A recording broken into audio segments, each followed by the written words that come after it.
Good morning guys, എൻ്റെ പേര് വിഷ്ണു പ്രസാദ്. അപ്പോൾ എല്ലാവർക്കും മാത്തമാറ്റിക്സിൻ്റെ പുതിയൊരു സെക്ഷനിലേക്ക് സ്വാഗതം. മാത്തമാറ്റിക്സ് എന്ന് പറയുമ്പോൾ നമുക്കറിയാം, മാത്സിൽ നമ്മൾ ഏറ്റവും കൂടുതൽ പഠിക്കുന്നത് സംഖ്യകളെ പറ്റിയാണ്. സോ സംഖ്യകളില്ലാത്ത ഒരു ലോകത്തെ പറ്റി നിങ്ങൾക്ക് ചിന്തിക്കാൻ പറ്റുമോ? ഇപ്പം ഞാനൊരു ഉദാഹരണം പറയുവാണെങ്കിൽ, നിങ്ങൾക്കിപ്പോൾ എത്ര വയസ്സായി എന്ന് നമ്മൾ കാൽക്കുലേറ്റ് ചെയ്തത് എങ്ങനെയാണ്? ഇപ്പം നമ്പേഴ്സ് ഇല്ല എന്നതാണെങ്കിൽ ഇപ്പോൾ നിങ്ങളോട് നിങ്ങളുടെ വയസ്സ് എത്രയായി എന്ന് ചോദിച്ചു കഴിഞ്ഞാൽ നിങ്ങൾക്ക് എന്താണ് പറയാൻ പറ്റുക? അപ്പോൾ സംഖ്യകൾ ഉപയോഗിച്ചുകൊണ്ട് നമുക്കിന്നൊരു പുതിയ ടോപ്പിക്കിലോട്ട് കടക്കാം. ഞാനിവിടെ കുറച്ച് സംഖ്യകൾ എഴുതാണ്. 2, 4, 10, 8, 6. ഞാൻ ചെയ്യാൻ പോകുന്നത് എന്താ വെച്ചാൽ, ഈ സംഖ്യകളെ ഞാനൊരു ഓർഡറിൽ എഴുതാൻ പോവാണ്. 2, 4, 6, 8, 10. സോ ഇവിടെ തന്നിരിക്കുന്ന ഈ സംഖ്യകളെ ഞാൻ ഒരു ഓർഡറിൽ എഴുതി 2, 4, 6, 8, 10. ഓക്കെ, നിങ്ങൾ ചെയ്യേണ്ടത് എന്താണെന്ന് ചോദിച്ചാൽ, ഈ സംഖ്യാശ്രേണി അല്ലെങ്കിൽ ഈ ഒരു പാറ്റേൺ തുടർന്ന് പോവുകയാണെങ്കിൽ ഇതിലെ നെക്സ്റ്റ് 2 ടേം നിങ്ങൾക്ക് പറയാൻ പറ്റും. സോ അത് കണ്ടുപിടിക്കണം എന്നുണ്ട് വെച്ചാൽ ഇവിടെ ഫോളോ ചെയ്യുന്ന പാറ്റേൺ അല്ലെങ്കിൽ ഇവിടുത്തെ പ്രത്യേകത എന്താണെന്ന് നമ്മൾ ആദ്യം മനസ്സിലാക്കണം. നിങ്ങൾ ഈ സീക്വൻസിലോട്ടൊന്ന് നോക്കിക്കേ. 2, 4, 6, 8, 10. ഇവിടെ എന്തെങ്കിലും സ്പെഷ്യൽ പ്രോപ്പർട്ടി ഫോളോ ചെയ്യുന്നതായി നിങ്ങൾക്ക് കാണാൻ പറ്റുന്നുണ്ടോ? ഓക്കെ, ഫസ്റ്റ് ടേം 2 ആണല്ലോ. 2ന്റെ കൂടെ 2 ആഡ് ചെയ്തു, 4 കിട്ടി. ദെൻ അഗെയിൻ ആഡ് ടു 6, 8, 10 അങ്ങനെ പോകുന്നു. അതായത് ഓരോ ടേമിന്റെ കൂടെയും 2 കൂട്ടിയാണ് നമ്മൾ പോകുന്നത്. അങ്ങനെയെങ്കിൽ അടുത്ത 2 ടേം എന്തായിരിക്കും? 12 and 14. ഇത് എക്സ്റ്റെൻഡ് ചെയ്ത് പോവുകയാണെങ്കിൽ എന്താ സംഭവിക്കുന്നത്? Next term will be 16 and so on. ഞാൻ ഈ പാറ്റേൺ ഒന്നുകൂടെ എഴുതുന്നു. 2, 4, 6, 8, 10, 12, 14, etc. ഇവിടെ ഞാൻ പറഞ്ഞു, തുടക്കത്തിൽ നമ്മുടെ കയ്യിൽ ഒരു ടേം ഉണ്ട്, അതായത് 2. ഈ 2 എന്ന് പറയുന്ന ഈ ടേമിനെ ഞാൻ ഒന്നാം പദം എന്ന് വിളിക്കുന്നു. ഫസ്റ്റ്. ഇനി ഈ 2ന്റെ കൂടെ ഞാൻ 2 ആഡ് ചെയ്തപ്പോൾ 4 ആയി.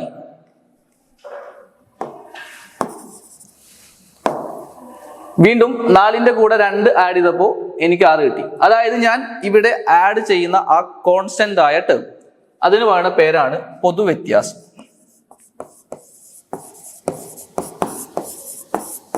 അല്ലെങ്കിൽ കോമൺ ഡിഫറൻസ് എന്ന് പറയാം. സോ എൻ്റെ ഇവിടുത്തെ ഒന്നാമത്തെ പദം 2 ആണ്, പൊതുവ്യത്യാസവും 2 ആണ്. അപ്പോൾ ഒരു സമാന്തര ശ്രേണി എന്താണ് എന്ന് പറയാൻ എനിക്ക് 2 കാര്യങ്ങൾ ആവശ്യമുണ്ട്, ഒന്നാം പദവും പൊതുവ്യത്യാസവും. അപ്പോൾ എന്താണ് സമാന്തര ശ്രേണി എന്ന് നിങ്ങൾക്ക് ഇനി പറയാൻ പറ്റുമോ? അതായത് ഇതൊരു സംഖ്യകളുടെ പാറ്റേൺ അല്ലെങ്കിൽ ഒരു ശ്രേണിയാണ്. ഇവിടെ എന്താ പ്രത്യേകത? ഏത് 2 സംഖ്യകൾ തമ്മിലുള്ള വ്യത്യാസം എടുത്താലും എനിക്ക് സ്ഥിരമായ ഒരു സംഖ്യ കിട്ടിയിരിക്കണം. ഇവിടെ നോക്കിക്കേ, 14ഉം 12 തമ്മിലുള്ള ഡിഫറൻസ് എടുത്താൽ എനിക്ക് 2 കിട്ടും. 12ഉം 10ഉം തമ്മിലുള്ള ഡിഫറൻസ് എടുത്താലും 2 കിട്ടും. അതായത് ഒരു ഒന്നാം പദത്തിന്റെ കൂടെ ഒരേ സംഖ്യ തന്നെ കൂട്ടി എഴുതിയാൽ കിട്ടുന്ന ശ്രേണിക്ക് പറയുന്ന പേരാണ് സമാന്തര ശ്രേണി. ഓക്കെ ആണോ? അങ്ങനെയെങ്കിൽ സമാന്തര ശ്രേണികൾക്ക് കുറച്ച് ഉദാഹരണങ്ങൾ നിങ്ങൾ പറഞ്ഞേ. ഞാൻ തുടങ്ങി തരാം. ഒന്നാം പദം 3ഉം,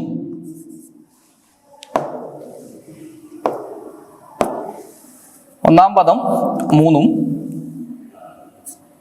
രണ്ടാം പദം 8ഉമായ ഒരു ശ്രേണി പറയാവോ? ഇതിന്റെ അടുത്ത പദങ്ങൾ ഏതൊക്കെയാണെന്ന് നിങ്ങൾക്ക് പറയാൻ പറ്റുമോ? ശ്രദ്ധിച്ചേ, ഒന്നാം പദം 3 ആണ്, രണ്ടാം പദം ഇവിടെ 8 ആണ്. സോ അങ്ങനെയെങ്കിൽ എന്റെ പൊതുവ്യത്യാസം എത്രയായിരിക്കും?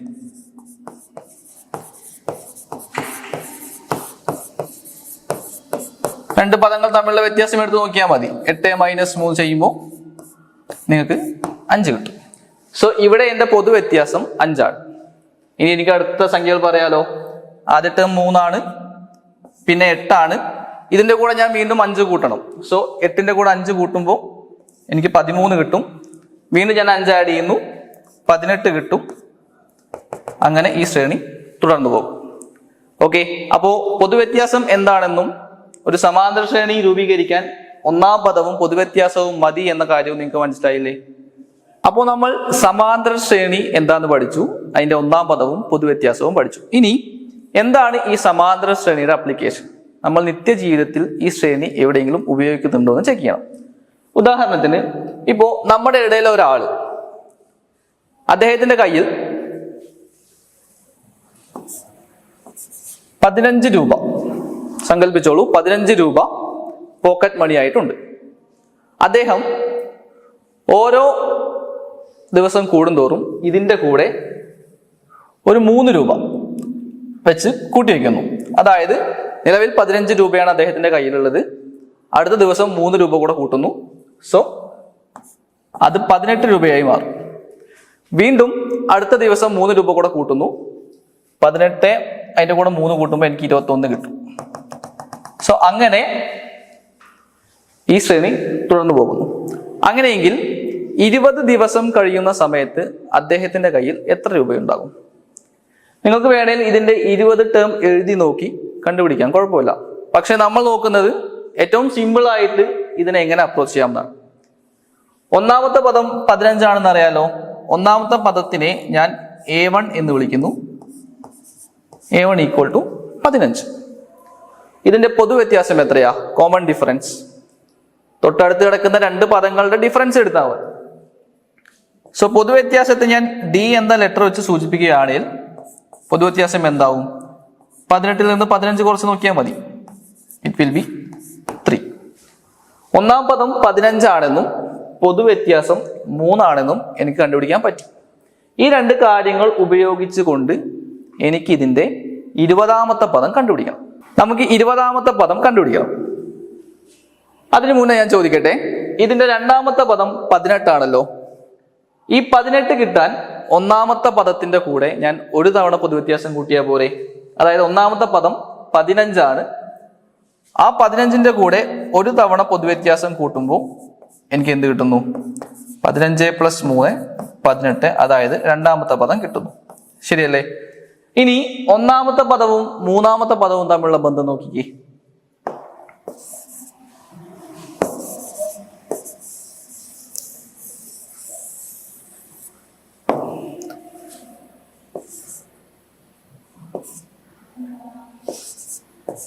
മൂന്നാമത്തെ പദം 21 ആണ്.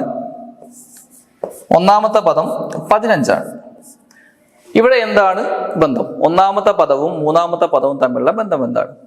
നിങ്ങൾക്ക് പറയാം, 2ാമത്തെ പദത്തിന്റെ കൂടെ ഒരു തവണ പൊതുവ്യത്യാസം കൂട്ടുമ്പോഴാണ് എനിക്ക് 3ാമത്തെ പദം കിട്ടുന്നത്. അങ്ങനെയെങ്കിൽ ഒന്നാമത്തെ പദത്തിന്റെ കൂടെ ഒരു പൊതുവ്യത്യാസം കൂട്ടുമ്പോൾ 2ാമത്തെ പദം കിട്ടുന്നു. വീണ്ടും ഒരു പൊതുവ്യത്യാസം കൂട്ടുമ്പോൾ 3ാമത്തെ പദം കിട്ടൂലേ? അതായത് ഒന്നാമത്തെ പദമായ 15ന്റെ കൂടെ 2 തവണ ഞാൻ പൊതുവ്യത്യാസം കൂട്ടുമ്പോഴാണ് എനിക്ക് എന്ത് കിട്ടുന്നത്? 15 + 2 × 3 21. അതായത് 3ാമത്തെ പദം കിട്ടുന്നത്. ഇനി നിങ്ങൾക്ക് 20ാമത്തെ പദം ഈ ഐഡിയ ഉപയോഗിച്ച് കണ്ടുപിടിക്കാൻ പറ്റുമോ? അതായത്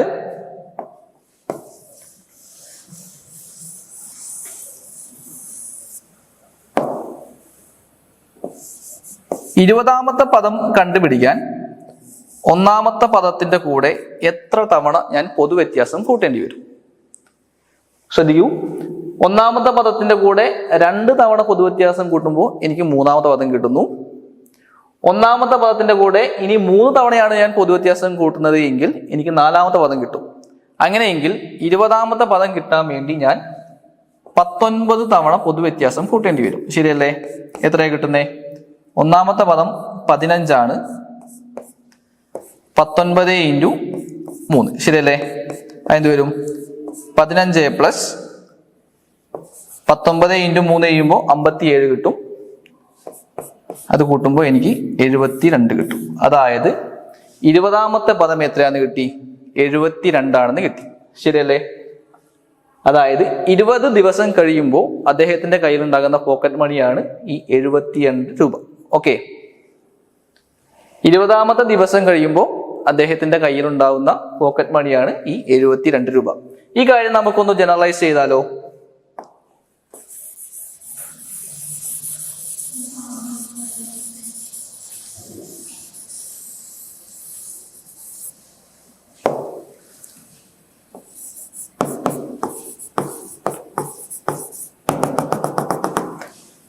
ശ്രദ്ധിക്കൂ, A1 A2 A3 എന്നതാണ് എൻ്റെ സമാന്തര ശ്രേണി.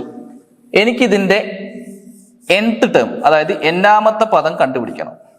ഇപ്പൊ നമ്മൾ ഉപയോഗിച്ച ഐഡിയ വെച്ച് ഒന്നാമത്തെ പദത്തിന്റെ കൂടെ n എത്രയാണോ അതിൽ നിന്ന് 1 മൈനസ് ചെയ്ത തവണ പൊതുവ്യത്യാസം കൂട്ടുമ്പോഴാണ് എനിക്ക് എന്ത് കിട്ടുന്നത്? ഇതിന്റെ n-ാമത്തെ പദം കിട്ടുന്നത്. ഓക്കെ, അപ്പോൾ സമാന്തര ശ്രേണി എന്താണെന്നും അതിന്റെ ഒന്നാം പദവും പൊതുവ്യത്യാസവും എന്താണെന്ന് നമ്മൾ പഠിച്ചു. കൂടാതെ ഒരു സമാന്തര ശ്രേണിയുടെ n-ാം പദം കണ്ടുപിടിക്കുന്ന രീതിയും നമ്മൾ പഠിച്ചു. ശരിയല്ലേ? ഇത്രയും കാര്യം മനസ്സിലായെന്ന് വിചാരിക്കുന്നു. Thank you.